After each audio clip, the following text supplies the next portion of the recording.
Hi, kids.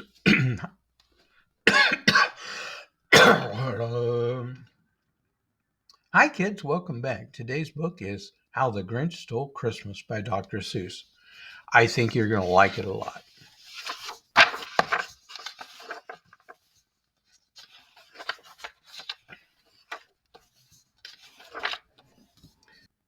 Every Who down in Whoville liked Christmas a lot. But the Grinch, who lived just north of Whoville, did not. The Grinch hated Christmas the whole Christmas season. And now, please don't ask why. No one quite knows the reason. It could be his head wasn't screwed on just right. It could be perhaps that his shoes were too tight. But I think the most likely reason of all may have been that his heart was two sizes too small. But whatever the reason, his heart or his shoes, he stood there on Christmas Eve, hating the Who's, staring down from his cave with a sour, grinchy frown at the warm, lighted windows below in their town.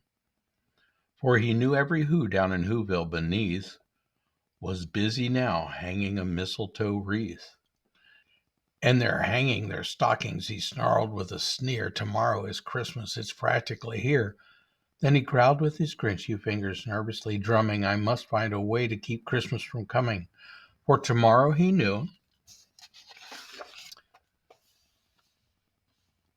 all the Who girls and boys would wake bright and early. They'd rush for their toys. And then, oh, the noise, noise, noise, noise.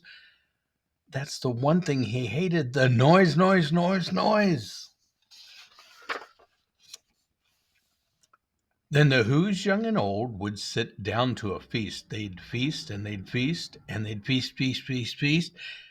They would feast on Who pudding and rare Who roast beast, which was something the Grinch couldn't stand in the least. And then they'd do something he liked least of all.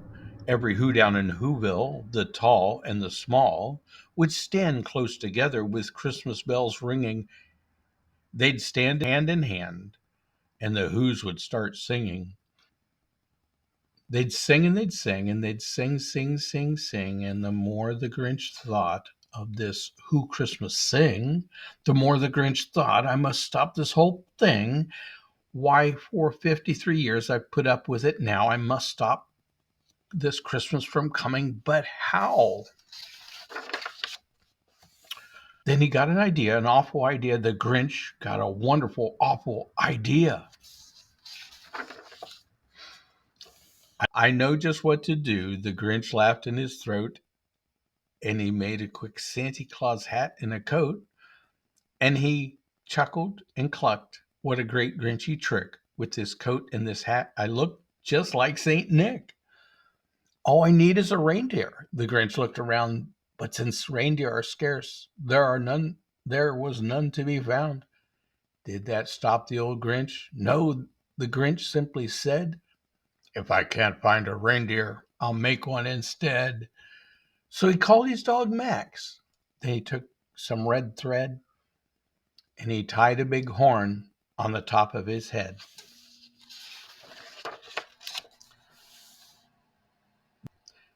Then he loaded some bags and some old empty sacks on a ramshackle sleigh, and he hitched up old Max. Then the Grinch said, giddy up, and the sleigh started down toward the homes where the Who's lay a snooze in their town. All their windows were dark, quiet snow filled the air. All the Who's were all dreaming sweet dreams without care.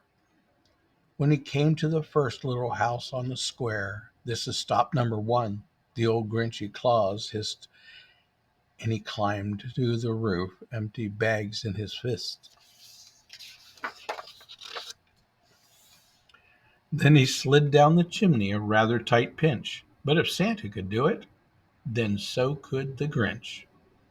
He got stuck only once for a moment or two, then he stuck his head out of the fireplace flue. Where the little Who stockings all hung in a row, these stockings, he grinned, are the first things to go.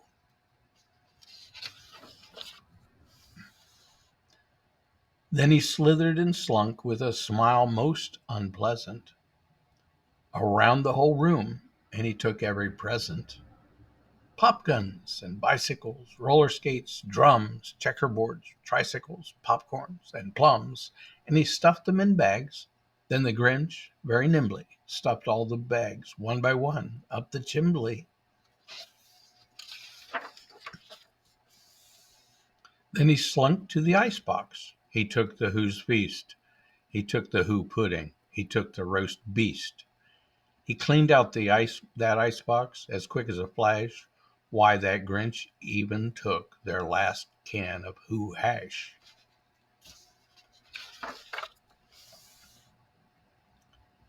Then he stuffed all the food up the chimney with glee, and now, grinned the Grinch, I will stuff up the tree.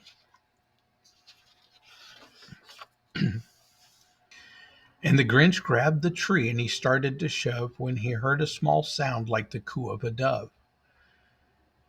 He turned around fast and he saw a small Who, little Cindy Lou who was not more than 2. The Grinch had been caught by this tiny Who daughter who got out of bed for a cup of cold water. She stared at the Grinch and said, Santa Claus, why? Why are you taking our Christmas tree? Why?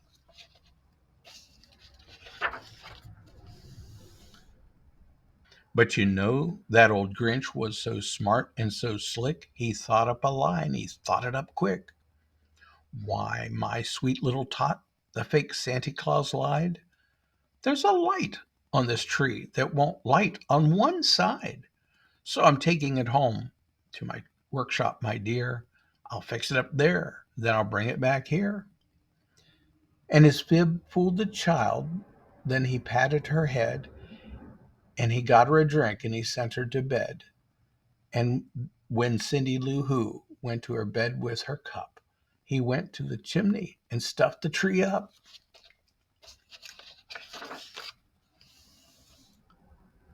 Then the last thing he took was the log for their fire. Then he went up the chimney himself, the old liar. On their walls he left nothing but hooks and some wire.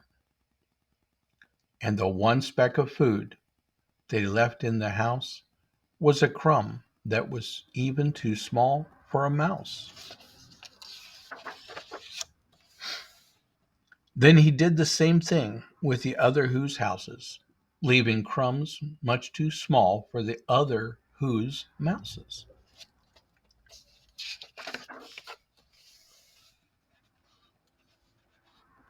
It was a quarter past dawn, all the Who's still abed, all the Who's still a snooze when he packed up his sled.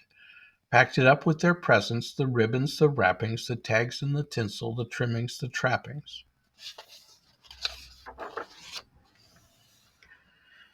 3,000 feet up the side of Mount Crumpet, he rode with his load to the tip-top to dump it.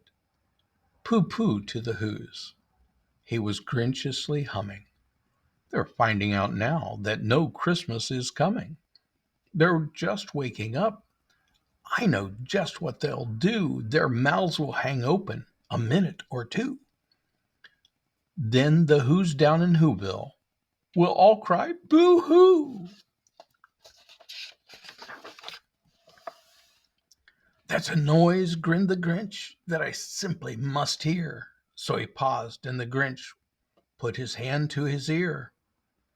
And he did hear a sound rising over the snow. It started in low and it started to grow.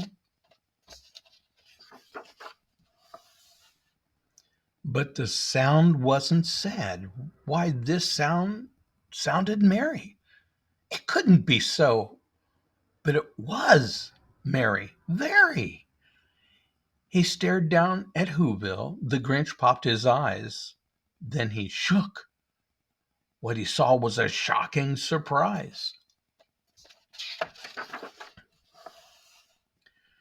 Every Who down in Whoville, the tall and the small, was singing without any presents at all.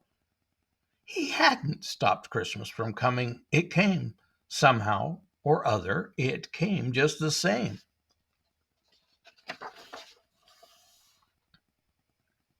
And the Grinch, with his Grinchy feet ice cold in the snow, stood puzzling and puzzling. How could it be so? It came without ribbons, it came without tags, it came without packages, boxes, or bags, and he puzzled 3 hours till his puzzler was sore. Then the Grinch thought of something he hadn't before. Maybe Christmas, he thought, doesn't come from a store. Maybe Christmas, perhaps, means a little bit more.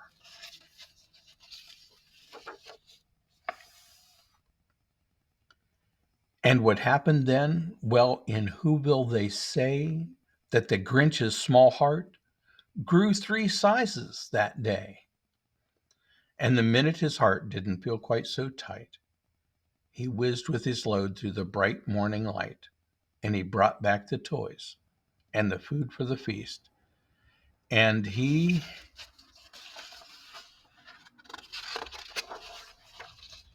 himself, the Grinch, carved the roast beast. The end.